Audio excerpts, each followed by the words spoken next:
First of all, thanks, Jacob. It's great to be here, and thank you for inviting me here to to not gloat about what I had said previously. To be entirely honest, I made my predictions. This isn't too much of a surprise. Nonetheless, things did not occur in exactly the way I expected them to occur either. So I can't take full credit for seeing things perfectly lucidly. Well, let's just begin with the brass tacks. So, I mean, people went in worrying about a majority even for the national rally. They didn't get a majority. People were also thinking, though, that if they weren't going to get a majority, they were at least going to be the largest party in parliament, and that Macron was going to have to deal with them in some meaningful way. They dropped to number 3 in terms of seats in the parliament. And this is, I want to get to the math here on this question, because this is one of the things that is confusing me. But the group that won the largest number of seats is the New Popular Front, which is the left, which nobody had been talking about, and which I think Macron was expecting to bicker amongst itself and not come together. Instead, the Greens and the Communists and the far left and everybody else came together, and they have the largest number of seats now in Parliament at 188 seats. They don't have the majority, but they are the ones that are sitting in that catbird seat. Macron's moderate ensemble, 161 seats, so better than they thought before, especially after that first round, but still not very good. Although when you put that together with the Republicans, I don't know, it looks a little bit better than you would think. And then National Rally falls to 142 seats. I will say, though, I mean, there's something in here about how French elections work, because if you look at the actual voter share, it's different than the seats in parliament. So maybe that's the first question I could lob to you. How is it that the National Rally won 37% of the vote, but it has, which is by far the largest percentage of the vote, but only has 142 seats, comes in third place when it comes to the seats? Well, in short, the Republican wall held. The French have a long-standing tradition of uniting in order to thwart the far right from ever coming to power. This has happened multiple times. This happened in 2002. This happened in 2022. Most famously, it happened in 2002, but it also happened in 2017. And as Marine Le Pen's Rassemblement Nationale has sort of edged forward and seemed to be a more functional party over the course of the past decade or so, it nonetheless has consistently held. I think the results that we saw are directly related to that. So yes, sure, 37% of the vote went to the Rassemblement National, and that is a non-negligible proportion of it. But I think what's more salient is the fact that the entire rest of the political spectrum vociferously refused to allow the Rassemblement National to attain power. The major preference here is not that, or rather, the major fact here is not that 37% of the French were willing to vote for the Rassemblement National. It was that everyone else voted very much against them. And that is important to take into account, because that's the crux of the election. In reality, it wasn't really a victory for anyone, including the left, although they did better than anticipated. What this was a pretty straightforward categorical rejection of the far right's vision for France. What do you think it would take for that wall to break down? What would it take for them to get another 13% of the vote? Because that's what we're talking about here. 13% of the French electorate is the difference between them having a majority vote or not. And I mean, turnout was 66%, which doesn't sound particularly high to me. I mean, I guess it's high if you compare it to the United States. That was the highest for a parliamentary second round since 1997. So maybe there's a bunch of voters just sitting on their hands that they think they can go after to get that 13%. But what do you think it would take? Do you think it's literally just the Le Pen name is toxic, and if they put the young guy Jordan in there, that things would get better? Or do you just think it really is okay? Like that's like 33%, roughly a third of the French population is going to vote for the far right, and that's just the way it's going to be, and it's never going to get any bigger than that. I think all things considered, what they would need in order to garner more votes is to no longer be a far right party. This has been going on for a while. Marine Le Pen she actually has done a bang-up job cleaning up the party, but I think, how do I put this? One of the things that absolutely changed was over the course of the election, after the first round, and as we went into the second round, they began to change the way that they were speaking. They were so certain that they would have a majority, that they began saying a bit of the quiet part out loud. There was a lot of the things that hadn't necessarily been mentioned. How to put this? Policy elements that really were much harder than people initially thought that started to come out, and this was already, to some degree visible in the in the debate that occurred the evening following our previous discussion. And these are the things that just turn voters off completely. France is not an inherently reactionary country. It does have a strong right-wing tradition, but that cannot be easily converted into support for the far right. That being said, we did see the Republican wall begin to crumble on the edges here, and the salient issue there was the confrontation between the far left, or rather the lack of a choice between far left candidates and far right candidates. What happened wasn't that the Républicains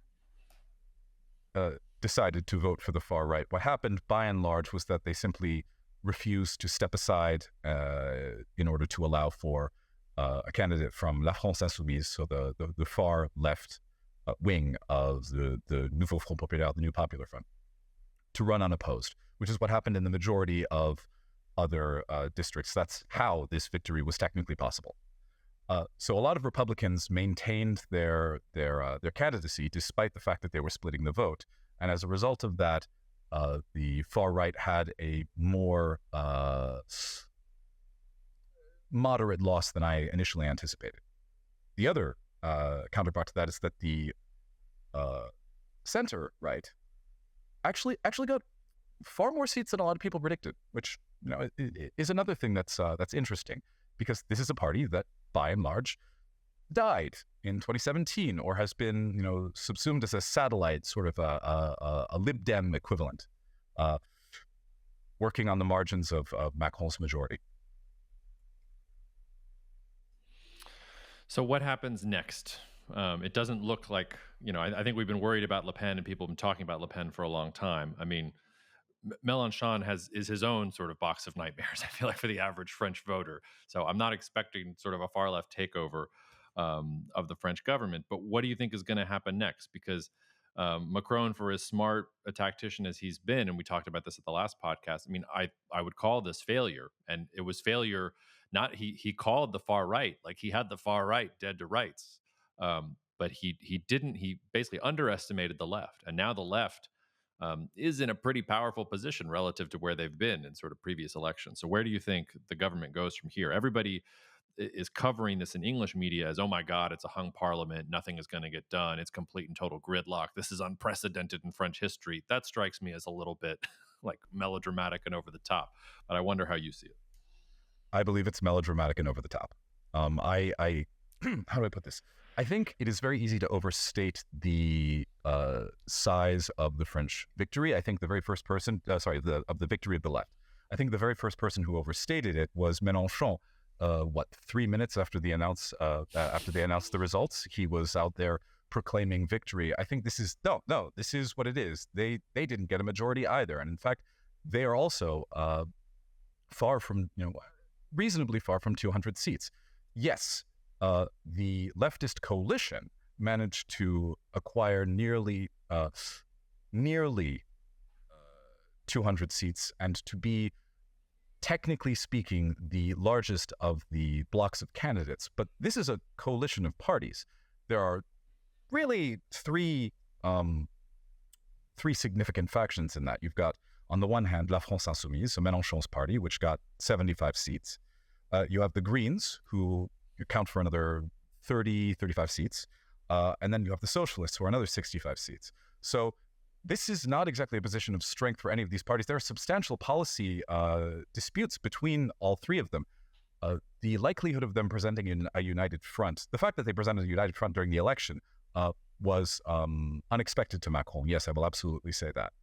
But the fact of the matter is, it is incredibly unlikely that they will manage to maintain a united front in order to govern in any major capacity. And even if they could, don't have the votes to do so alone. So, yes, it will be a hung parliament. A more optimistic way of saying that is a coalition government. What we are most likely to see is something, actually, in fact, the only coalition that makes any degree of sense is a unity government that stretches basically from the Socialist Party all the way to Les Républicains. Otherwise, no one has the votes. So I think it's important to think of this not necessarily as gridlock and an absolute halt to everything going on in France. I think instead it's a reprieve from everything going on in France. It's important to remember that Paris will be hosting the Olympics in a couple of weeks. That, frankly, is going to be its own form of chaos.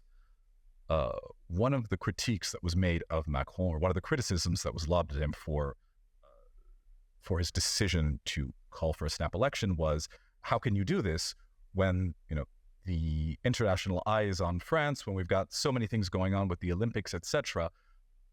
This is going to create chaos. I think right now what everyone wants and what everyone needs, what the country needs, is a moment to quiet down. So I suppose I could describe very briefly what that's going to look like in just a few words. Well, yeah, please do, and tell me who's going to be the prime minister while you're at it. Okay, well, so first of all, the Assembly is going to meet. The Assembly is going to meet for 15 days. They were already talking about, before the snap election, there was an idea that they were going to take a recess take the summer recess starting on the 12th of July. Constitutionally, they are mandated to sit for 15 days, which means starting Monday, they will be in the Assembly for 15 days. That'll all be a process of internal jockeying. They'll be figuring out how exactly to organize themselves. But even this is just a stopgap until, the long French summer. When they return from that, hopefully we'll have a little bit more clarity as to, who's actually in charge of the left, because that's the big important question. I can start by answering the question that it's not. I can start by answering that it is absolutely not Mélenchon, and there is no reason to assume that to be the case. As for who's going to be prime minister, it's going to be a socialist. It's almost certainly going to be a socialist. I've heard the big name that I've heard recently was Bernard Cazeneuve, who was formerly prime minister in 2016, 2017. He was also prime minister in 1997. He stepped away from the Socialist Party during their last collaboration with all of the other leftist parties. But he would be the sort of stopgap figure, a unifying figure that would make a lot of sense in a coalition government such as this. Olivier Faure, who's the head of the Socialists, would theoretically also make for an attractive candidate, except he seems quite indisposed to cooperate with Macron's party in any capacity. So we'll see whether that changes over the course of the next few weeks. That's also going to be an important question. There's the off chance that it could be the former president, François Hollande, who was just reelected, or rather, who was just elected again after a period outside of the public eye. Although that strikes me as a bit of a long shot as well. He's still not that popular after all these years. But yeah, no, it's going to be a socialist. In all likelihood, it's going to be a socialist. There's going to be a center-left coalition. And what we can expect for the next couple of months is that France will be focusing on intra-party jockeying on the one hand, and then on the Olympics on the other. Hopefully, this will mean a little bit of calm.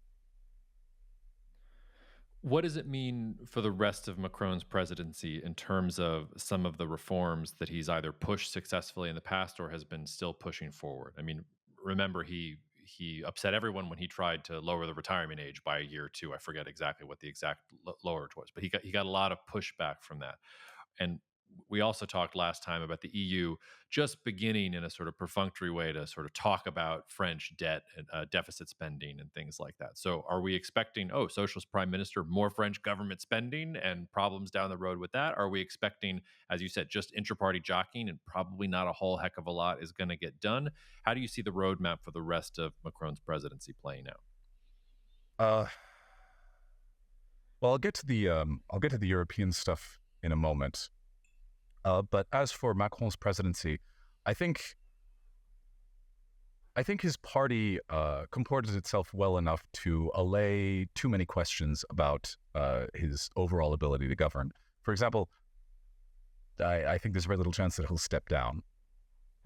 And I think most of the reforms that he has passed over the course of his presidency are probably intact.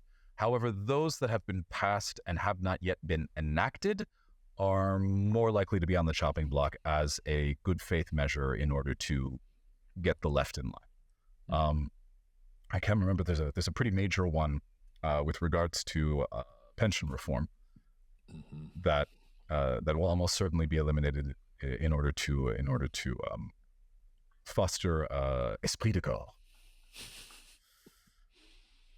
But as for new spending, that's kind of up in the air. That depends exactly on whether or not the party's involved. Well, actually, I suppose it depends on your entire view, rather your overall view on France. Do you have a pessimistic view of what's to come? In which case, yes, there will be a great deal of bickering. All of the parties will hold to the same unrealistic standards that they presented during their campaigns, and in which case nothing will get done. Yes. Or do you imagine that France will, in fact, be able to govern itself in some capacity in which people will, the officials will pull back from these positions and will expect something much more moderate, in which case we can probably expect not too much new spending. I will say that there is, broadly speaking, recognition that there is a need to hold to, at least somewhat, or respect, rather, the concerns of the European Union, that French debt is, in fact, an issue that will need to be resolved, that has not been resolved under the Macron presidency, and I suspect it's going to be a major talking point over the next 3 years. That makes sense. Go on. Were you about so, to Europe.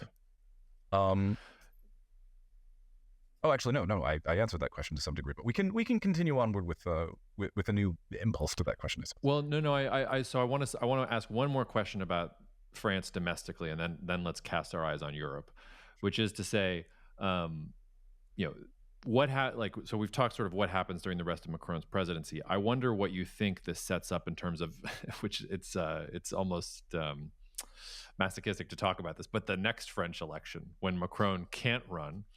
And I wonder how this result sets up the centrists in general, because if you believe sort of a lot of the reporting on Macron's decision to call early elections in the first place, part of it was, hey, the polls were showing the far right coming. And if you had 2 more years of disapproval of Macron and dissatisfaction with French government policies, maybe you're sort of ushering in that 13% that the right needs to get into power, and that by doing this, by giving them enough rope, they will hang themselves. I mean, they gave them enough rope to hang themselves within a couple of weeks, so that worked out.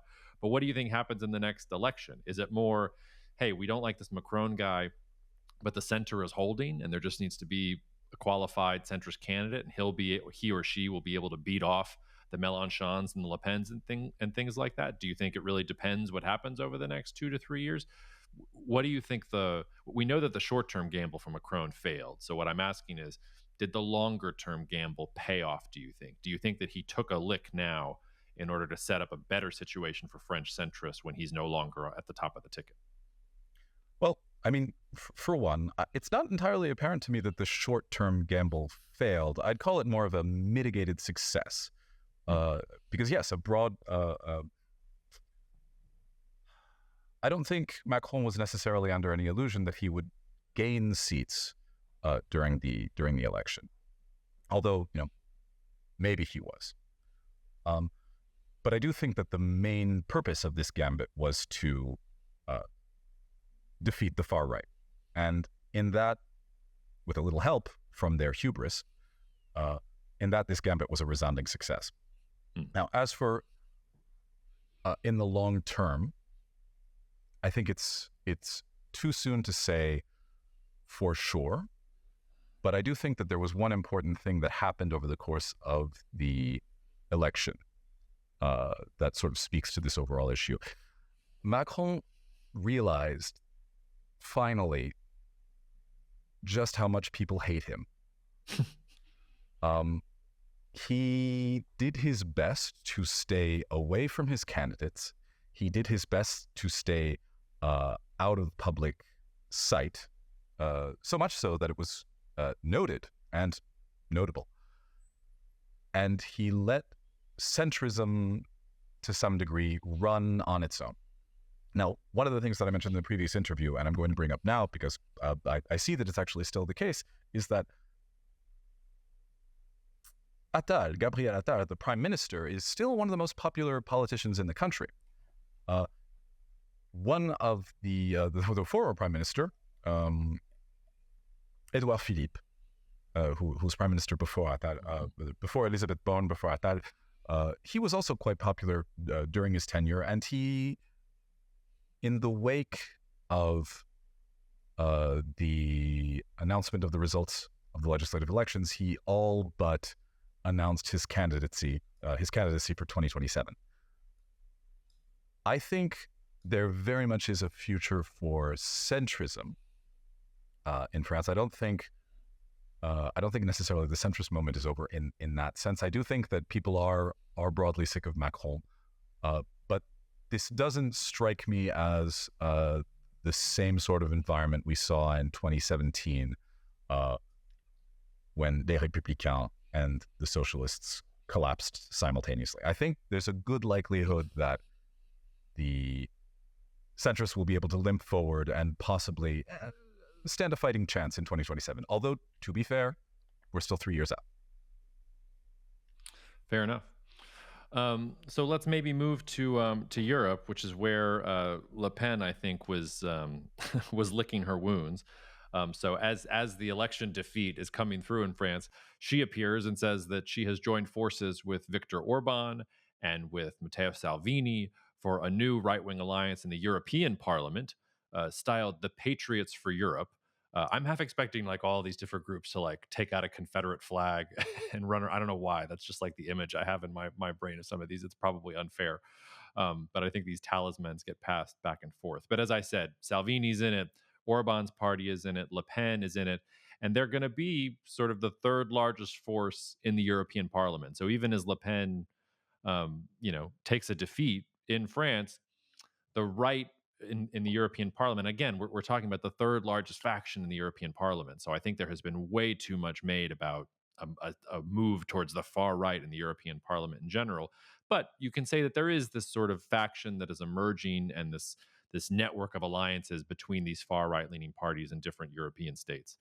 And then, of course, we also have sort of alluded to what is France's relationship with the European Union. If Macron had his druthers, it would be probably reshaping the European Union, kicking a couple countries out, or at least creating those concentric circles so that some of the countries can't hold up the aims of the ones in the center that want to come together more, in which Macron would like, decision to be made from Paris, probably in that scenario. But I wonder what you think is what are the implications of this election for France's relationship with the European Parliament, and how do you parse sort of the general mood in Europe? Okay, let's start with the emergence of this new far-right party within the European Union. How do I put this? I'm happy to say that this is also something that I saw coming and that I wrote about before the French elections. I do find it necessary to nonetheless state that you are absolutely correct. Too much has been made of the far right's place within the broader European Union, and that despite substantial success in both France and Germany, on the whole, the center held at the European level. Today and yesterday, new appointments were made at the Commission level. So the executive, the executive has been broadly decided at the European level. A lot of the ministerial positions have been filled, so to speak. But the actual people who will be deciding what is happening at the European level have been chosen, and the far right has been pretty decisively excluded. This new party, Viktor Orban's party, was excluded on a technicality because they registered too late. But As for everyone else, they were politely asked to step aside, because again, the EPP and its centrist coalition has more or less held at the European level. So when it comes to the decision makers in Europe, they have already been chosen, and they've been chosen. They're much the same. Like, we're seeing a return of von der Leyen. We're seeing a return of a bunch of members who were previously there. Europe's overall direction has not changed. It's also important to note that I think you've correctly assessed the level of seriousness that one can associate with these ever-changing far-right parties at the European level. When you brought up, the Confederate flag, there's a lot of grand name-changing and invocation of symbols, and not a ton of, actual power going on. The one exception to that is the ECR, which was always less far right and more Eurosceptic. Now it's very much turned into an extension of Giorgia Maloney's party at the European level, of Giorgia Maloney's power at the European level. So perhaps there's some place for them, but for everyone else, for ID and for this new party, I really don't think there's any chance that they're going to assume new responsibilities or capture a ton of attention. When it comes to the Rassemblement National specifically, they are currently under investigation at the European level for embezzlement, I believe. I can't remember the technicalities, but misuse of public funds, I believe, was the salient issue. And it was just announced, actually, that the Rassemblement National is also under investigation for the 2022 presidential election for much the same. Sorry. You're good. Some technical difficulties there. You're good. I'm sorry, I lost my train of thought. European level. Yeah. Yeah, no, there's no real likelihood. I'm not going to say the far right is spent at the European level, but certainly there's been a pretty resounding defeat domestically in France and during the European elections. And I think, it's important to read the tea leaves there, because this is not the only major defeat that they've had. There was Poland, the Netherlands, despite the recent victory of Geert Wilders. I think it was in November. They managed to form a coalition, but they broke for the centrists in the European elections. Like, there have been an abundance of data points pointing to the fact that perhaps Europe is not on the path towards a fascist revival, and I think it's really important to remember this. I'm with you, but let me take the contrarian point of view here, which is, I get nervous anytime we're sort of analyzing a democracy and the entire electorate has to band together to go against one faction that has very strong support behind it. So I think the devil's advocate to your point of view, and using the French election as an experiment or as a laboratory for this, you're absolutely right that there was a Republican wall against the far right, and the far right couldn't take power. And good, they got their 37%. That's nice. They're never going to actually break through. But it seems to me that it's the 37% believes in something very passionately, whereas the rest, I mean, this goes back to the Yeats poem about the center not holding, that the best lack conviction, the worst are full of passionate intensity. It's that nobody actually agrees on anything. So it's why, okay, the socialists and the communists and the Greens and the centrists and the Gaullists, they all come together and say, no Le Pen. Which, okay, that's fine. You can win an election doing that, but you're not actually going to enact policy that is going to affect people if the only thing that you have in common is we don't want that one. And we're seeing this play out in the United States right now. It has been, a sort of no Trump coalition for quite some time, and that begins to break down because eventually you get apathy or you get problems in the coalition against it, and yet the people who are supporting that point of view passionately are still there. So is there something to be said for the fact that, yes, it's not, I think it's a mistake to talk about fascist takeovers in Europe. That's World War II thinking. But it does seem to me that the problem is that the far right has a passionate base, has an idea that it's pursuing, and that nobody really has an alternative, which is one of the reasons Maloney in Italy is so interesting, because she's on the right, but she has a different point of view.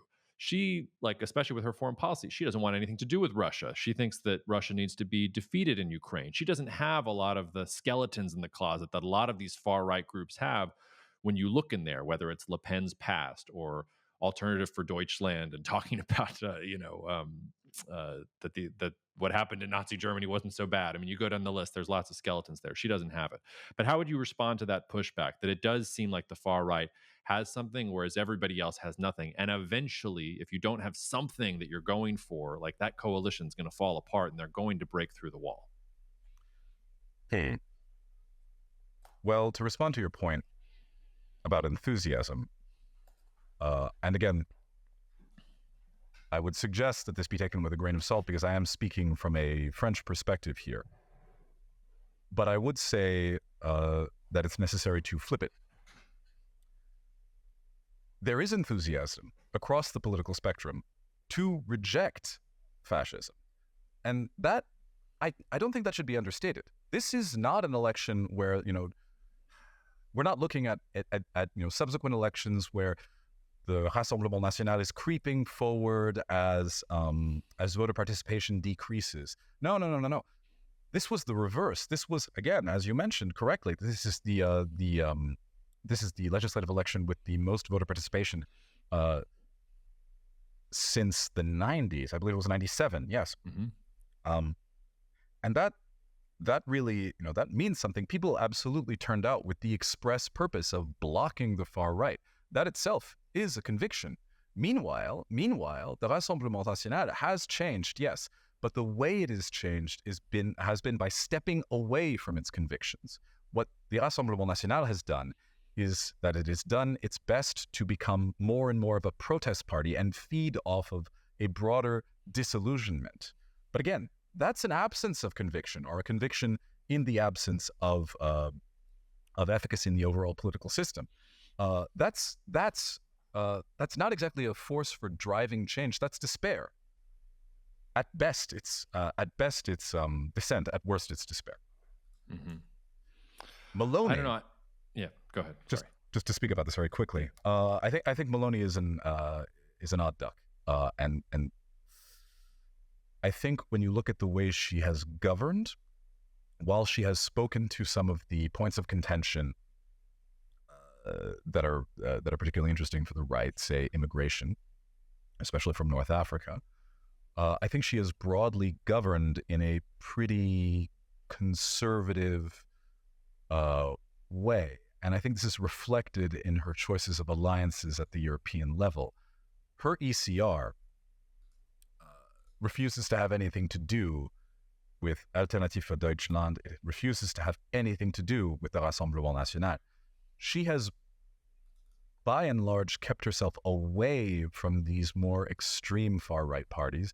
And I realize, we're entering interesting territory when I have to say, well, this far-right party, which is to the right of this far-right party. But nonetheless, I think it's interesting to see that she has nonetheless kept herself closer to the traditional conservatives than she has the actual, or the other members of the far right.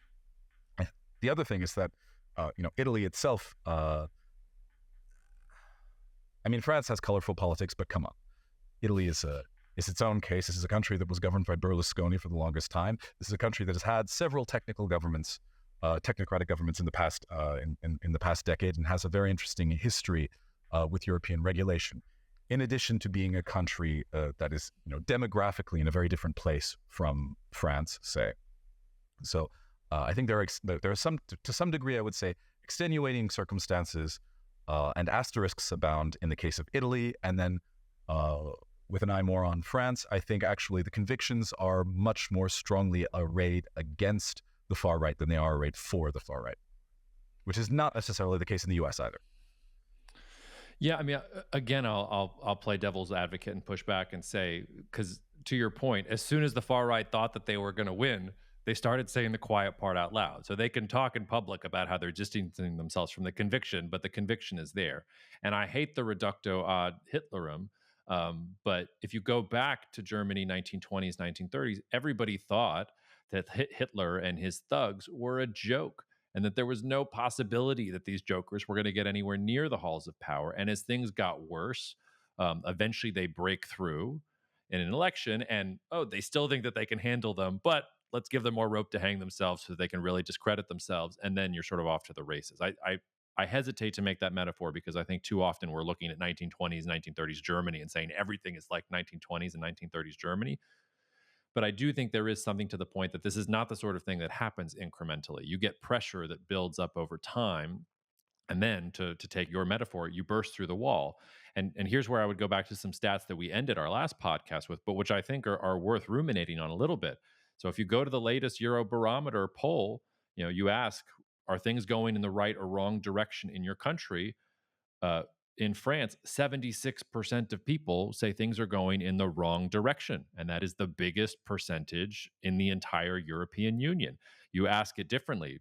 Are things going in the right or wrong direction in the European Union? 65% of the French say things are going in the wrong direction. That's, again, the biggest percentage of any country in the European Union saying things going in the wrong direction. It's bigger than Greece. It's bigger than the Italians that you were just making fun of, everything else. Which goes back to where we started the conversation, because we can argue about the far right till we're blue in the face. But I think the bigger question really is here, what is France's relationship with the European Union going to be going forward? Because Macron is saying one thing, and I think the centrists would say one thing, and economic interests would dictate one thing. But if you look at the actual polling data, the polling data says, somewhere between 65 and 70% of the French say things are going in the wrong direction in the European Union. Now, you can say, that means that they support Macron's reforms and they want it to be a better European Union. Or you can more likely say, this hasn't been good for us. We are angsty. We are looking for someone to speak our language, which is why we'll vote for crazy Mélenchon and his communist, coterie of communists, or we'll vote for Le Pen and her crazy policies on deer hunting and her nefarious ties to Russia and things like that. So I wonder, how you respond to how these election results are going to tell you what the future of France's relationship is with Europe. Maybe it's just, the ambivalence that the French are famous for, that they'll tell this to a poll, but really they want to be part of the European Union. But the data is not telling me that right now. I don't think you're wrong. In a lot of ways, I think you're making a pretty important point about where things are going and the degree of dissatisfaction there is with the European Union. I think there are two important things to remember when it comes to France specifically. Well, three. Let's start with the easiest. The first is that there's a lot of misunderstanding as to what Europe does. And this, this is gradually easing over time as the European Union becomes a more direct force for, in people's lives from a regulatory perspective. We're simply talking about it more in the press, there's more visibility, etc. For example, the turnout in the European legislators was actually higher than it's been. And that's been inching forward over the years. I think that's important to remember. So, despite everything, the French are participating in European elections, and they're participating, sure, in ways that favor the far right. But even this far right has sort of stepped away from leaving the European Union and has sort of moved towards Euroscepticism, softer Euroscepticism. Last time I said that there was a turning point in 2022 with the invasion of Ukraine. I still think that to be the case. I think that say, assuming, let's assume that tomorrow somehow Marine Le Pen was handed control of the European Union. I think there would be a lot of support for her rolling back a lot of commitments, but I do think that there would be some pushback to doing away with it altogether or to Frexit, say. So there is that. The second thing is that, historically speaking, France is a European country that has always valued its independence. This is why France stepped out of NATO. This is sort of the broad tradition of de Gaullism, which I'm sure you will agree wasn't exactly a radical position. This was, in fact, the standard conservative ideology for the better part of 60 years. France has always valued its ability to act independent of other countries. And so there are costs to pride and more straightforwardly to the ability to maneuverability in stepping away from pure independence and towards a coalition. And that's not something the French are very used to doing. Mm-hmm. As for the third point, about the dam breaking and the fascists suddenly spilling out into the streets. Oh yes, actually no. About reductio ad Hitlerum. I agree. I revile it as much as you do, but quite frankly, when I was looking over the results of the election, when I was looking over the results of the first round and wondering whether or not we would end up with a Rassemblement National minority, large minority, but near majority, and a comparatively weaker conventional conservative party, I was thinking specifically of the 1933 election in Germany and how that played out. That seemed to me to be a distinct possibility. Happily, looking at the results, it quickly appeared to not be the case. But still, like I think it's an entirely logical comparison to draw at this point in time. I don't think it's hyperbole. That being said, with regards to the overall support of the right, I do think it's important to note that in the second round of the presidential elections in 2022, noting again that early 2022, so January 2022, was, in my opinion, sort of a high watermark for fascism in France. Marine Le Pen received 41% of the vote during the presidential election. That is huge. And this time, the Rassemblement National only garnered 37% of the vote. This is despite the fact that there were other parties, the other far right party led by Zemmour. It completely collapsed and sort of folded into the well, not officially, but its supporters certainly folded into the Rassemblement National. And then, of course, there were the fringe Republicans who also decided to join rather to ally with the Rassemblement National. Despite all of this, they still got a smaller proportion of the vote than they did in the 2022 elections. I think, again, that is indicative of a broader change. Of course, 2 data points don't make a trend, but allow me a little hope. Another poll that I thought was particularly interesting. So again, this is spring 2024, so pretty recently. The poll asks, at the present time, would you say that things are going in the right or wrong direction in your own life personally? And the results are almost too perfect here, because 37% of French people say that things are going in the wrong direction, and 37% is what the far right got in this particular election. The flip side of that, though, is 63% say things are going in the right direction. So even if there is dissatisfaction with politics, with the government, with the European Union, there is a sense from a majority of people that personally, in my personal life, things are going in the right direction. And I think one of the huge differences between, say, a Germany in the 1930s and this right now, I bet you if you took a poll of Germany in the early 1930s, 63% of people would not say that things in their personal life were going in the right direction. That's still, by the way, fairly low for the European Union. It's not at the bottom. Portugal claims the bottom rung position. I wonder if you can guess, a little trivia for you, which country do you think has people who says things are going in the right direction? 85% of people in this country say things in their lives are going in the right direction. Care to take a guess? I'll give you a little hint here too. It's also the same country. Okay, so your first guess is Poland. It's wrong. I'll give you a hint here. This country also has the largest percentage of respondents who say things are going in the right direction in the European Union. So 49% of them say things are going right in the European Union. And the second highest percentage of people who think things are going right in their own country, 52%. It's got to be one of the Baltic states, no? It is Ireland. So apparently the water in Ireland, something good is going on. I find that highly surprising, but all right. Why do you find it highly surprising? No, it's true that they've had a couple of good years, but it's still coming off what was it? There was a major story a few months back about far right violence in the streets of Ireland.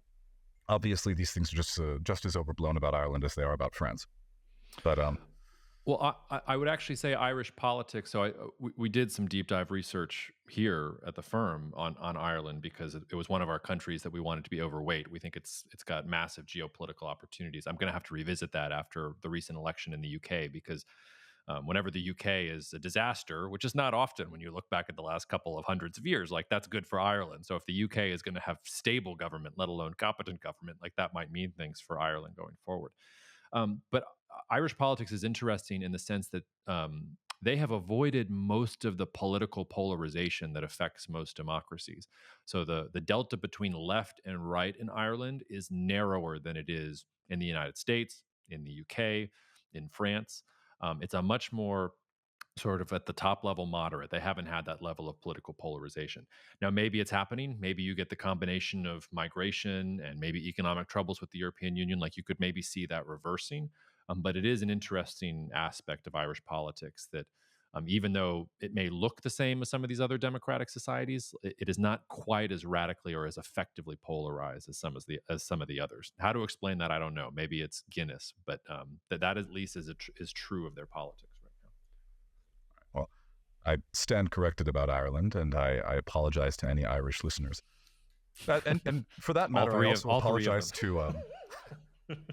For that matter, I'd also like to apologize for the Italians. This is, how do I put this? From one country of dramatic politics to another, it's nothing but a little good rimming between compatriots. You're way too polite, and I think that's the American part of your heritage coming out, because we've had Dario Fabri, an Italian, on this podcast, and he's talked shit about France more than you could possibly imagine. So you should be scoring shots for your country, not apologizing for taking shots at a country that, more elections than any other democracy in the world, I think, since 1945. Hey, look, any last when was the thoughts, last Shane? time a Frenchman took the high ground? Yeah, I don't know. We'd probably have to go back to the 19th century. Well, I mean, very, very memorably, Ridley Scott portrayed one example of that recently. Terribly, but nonetheless portrayed it. Any closing thoughts before we let you out of here, Shane? No. I think we've covered a fair amount of ground. Unless you have any further questions, anything that comes to mind. My last question is completely personal interest, because I was so excited that one of Macron's plans for the Olympics was to make the sand swimmable. Is it swimmable? Are you able to swim in the sand, or are you staying away? Look, I wouldn't personally. There were plans for Macron himself and the mayor of Paris to swim in the Seine in order to demonstrate its non-toxicity. As far as I'm aware, although to be fair, I may have been, as far as I'm aware, those plans have been postponed. And I don't know, the river doesn't look particularly clean, although to be fair, it is increasingly difficult to walk near it as entire sectors of Paris are cordoned off for the sake of the Olympics. I was thinking about this the other day, actually. So I was in Paris for a month back in 2017, 18, I forget. And I'm a lap swimmer. I swim to get most of my exercise. And so I wanted to swim in France, and you guys have a lot of public pools. And I went to go swim in this public pool, which was like in the basement of a mall. It was really strange to get there. Anyway, and I can say that Parisian swimmers have the worst lap swimming etiquette of any country or pool that I've ever been in my entire life. It's nice to see so many French people out and about swimming and being active, but they jam so many people into the lanes that and they go so slow. So it's like not actually exercise, because it's like, 15 or 20 people in a lane and they're all dog paddling. And I was thinking about it because I swim here in New Orleans, and I have to say that the title for second worst swim lap etiquette goes to the New Orleans JCC, because my God, these people are they're clutching their pearls a little bit too much. But now I'm going way off track. Anything you want to say about the swimming culture in France, or should we let people go before I really go off the rails here? Look, I'm going to use your example to speak to the overall tenor of the conversation and say, where you see poor swimming etiquette, I optimistically see a reprieve from the poor swimming etiquette of New Orleans. Well, on that note, cheers, Shane. We'll talk to you soon. Cognitive Investments, LLC is a registered investment advisor. Advisory services are only offered to clients or prospective clients where Cognitive and its representatives are properly licensed or exempt from licensure. For additional information, please visit our website at www.cognitive.investments. The information provided is for educational and informational purposes only and does not constitute investment advice, and it should not be relied on as such. It should not be considered a solicitation to buy or an offer to sell a security. It does not take into account any investor's particular investment objectives, strategies, tax status, or investment horizon. You should consult your attorney or tax advisor. The views expressed in this commentary are subject to change based on market and other conditions. This podcast may contain certain statements that may be deemed forward-looking statements. Please note that any such statements are not guarantees of any future performance, and actual results or developments may differ materially from those projected. Any projections, market outlooks, or estimates are based upon certain assumptions and should not be construed as indicative of actual events that will occur.